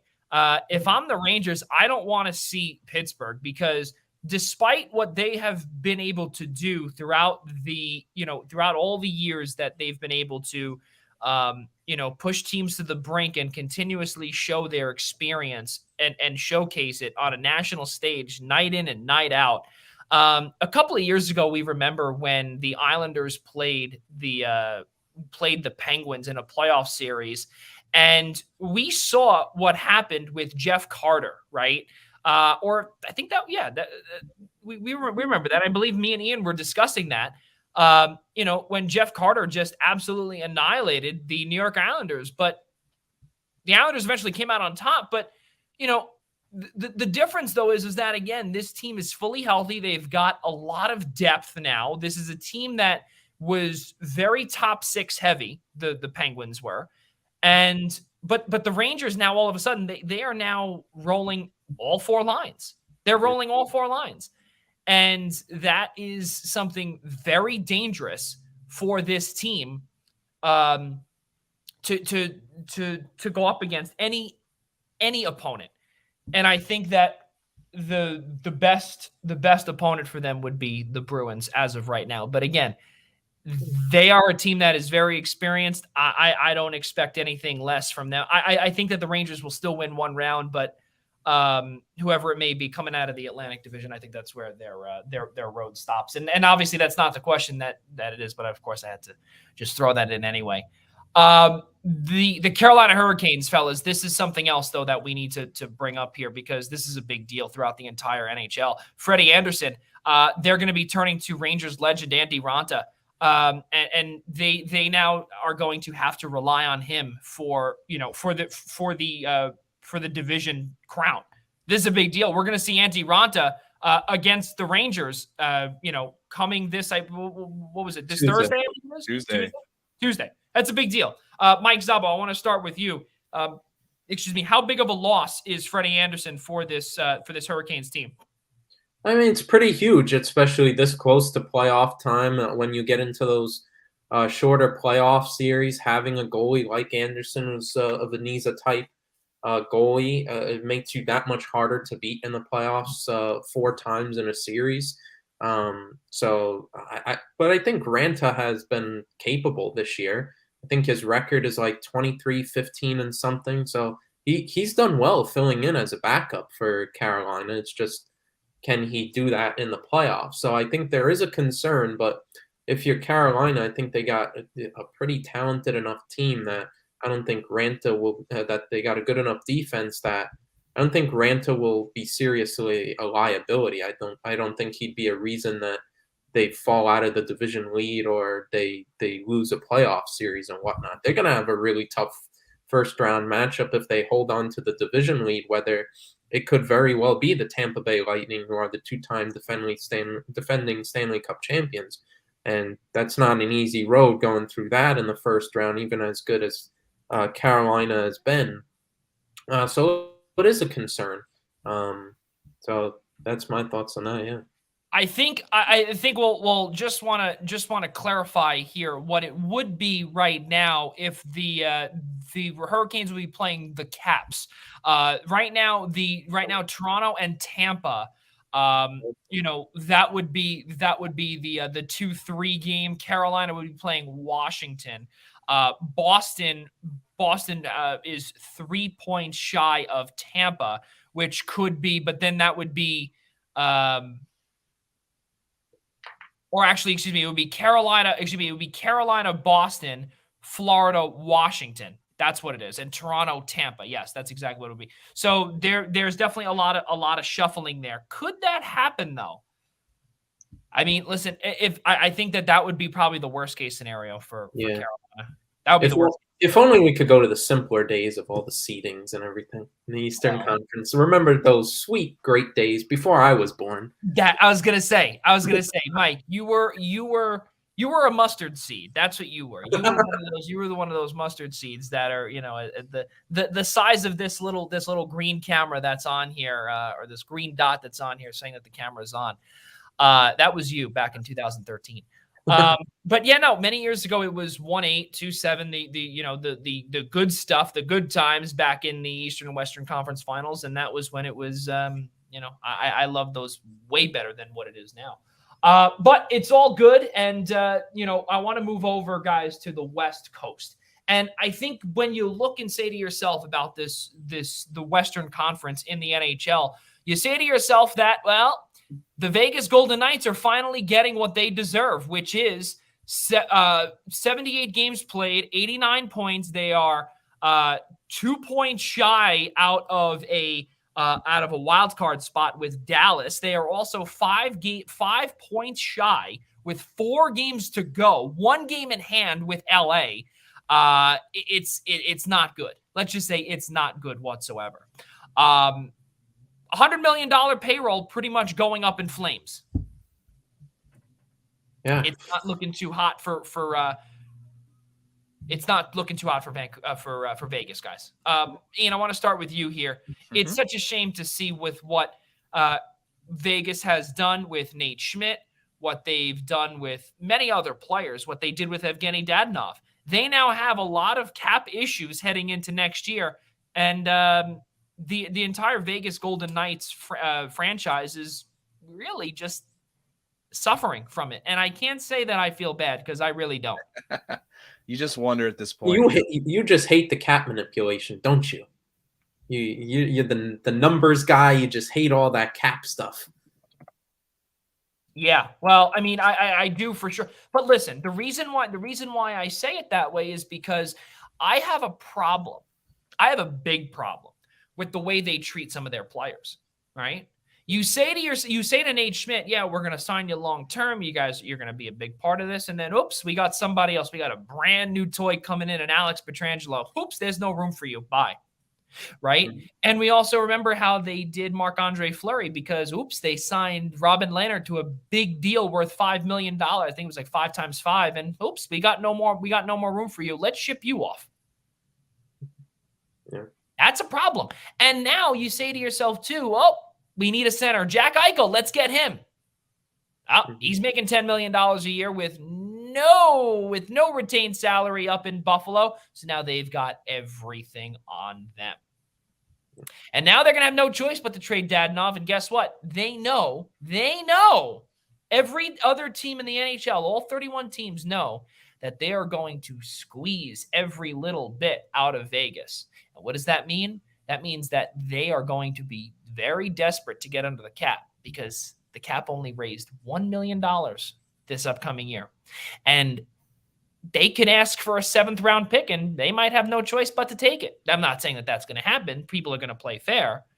But you could take full advantage of Vegas, and they might just be desperate enough to say, yeah, we kind of have no choice but to say, here, take him for nothing. We have to. It's a sad state of affairs, fellas. It really is, to see what's happened out in Vegas. And you know what? Credit to the guys out in Los Angeles. Where's our good friend DB when you need him? Because I'd love to hear what he has to say about LA. He called LA making the playoffs. He really did. Yeah. You know, I had Vegas written all over it. And then when Jack Eichel that trade was made, and then Mark Stone went on long-term injured reserve. Oh yeah. We knew it was going to be Tampa Bay Lightning just out in the desert. We knew it. But now Vegas, Roosters have finally come home, and that's it. It's a sad state of affairs that they are going to miss the playoffs. And if they do miss the playoffs, there's going to be a lot of movement. A lot of movement. Mm-hmm. Fellas, go ahead, Ian. I'm sorry to cut you off. No, I mean, I think Joey and yourself really hit the nail on the head with regards to what's going on in Vegas, and I think there's not much more that can be said than the fact that Jack Eichel, since he's returned from injury, has underperformed greatly for Vegas. That's been a big piece of it. A lot of their stars are aging. I believe Pacioretty's 33. Even some of their younger stars like Mark Stone, William Karlsson are both pushing 30. Robin Leonard's 30 and Alex Petrangelo's 32. There's a lot of question marks coming into the offseason for Vegas, and they do have a shot still to make the playoffs. As Joey said, they're only 2 points back at Dallas. They've got 4 games left for the final wild card spot. One of those games happens to be against Dallas in Dallas. They do have favorable matchups still with San Jose and Chicago, but I believe they finished the season, if I'm not mistaken, I believe all 4 of their last games are on the road. I could be wrong as I'm just looking this up here. No, excuse me. They have the game with San Jose on Sunday will be in Vegas, but then they've got 3 straight to end the season on the road. So at Dallas, at Chicago, and at St. Louis. So 2 teams still, like with respect to Dallas and Chicago, still fighting and jostling for playoff positions. So, like Joey said, I think there's going to be a lot of movement going on in the desert should the Golden Knights not make the playoffs, and they're not playing like a playoff team right now. So we'll see come next week where Vegas stands. Really crazy stuff, fellas, to see what's going on out there, and then to see what the deal is out in the Western Conference. Anyway, we've got. We got a chance to obviously see what's going on in the conference. The Colorado Avalanche, they clinched the best record in the Western Conference, 55-16-6, 116 points. Minnesota and St. Louis. That is a very enticing playoff first round series that has already been called. That will be the first round matchup in the Central Division. Minnesota and St. Louis. Now, we're still seeing on who's going to be the 2 and the 3 seed, but those 2 teams will go head-to-head. Now, I know, as you guys said, I'm kind of the cab guru a little bit, but keep in mind, New York Islanders legend Zach Parise and now Dallas Stars legend Ryan Suter are both being paid from the Minnesota Wild starting, I think it was next year or this year. I think it was next year. You said, Joe. The buyout, yeah, the buyout for both of them are sky high. And if I'm not mistaken, I think this is going to be the largest duo in terms of a buyout in not only franchise history, but also in the NHL's history as well. It's going to be something along the lines, I think, of a combined $16 million in terms of a buyout that's going to be on the dead cap starting next year. And for Minnesota, this is really their last time to shine because they are going to have a lot of movement that they're going to have no choice but to make because of that dead cap that they are going to be stuck with for the next 2 to 3 years. And that $16 million dead cap is going to linger for about 2 to 3 years. That's something else too. So next time, Minnesota, think about signing, Zach Parise, an aging superstar, to a massive deal, and also to signing Ryan Suter to a matching contract.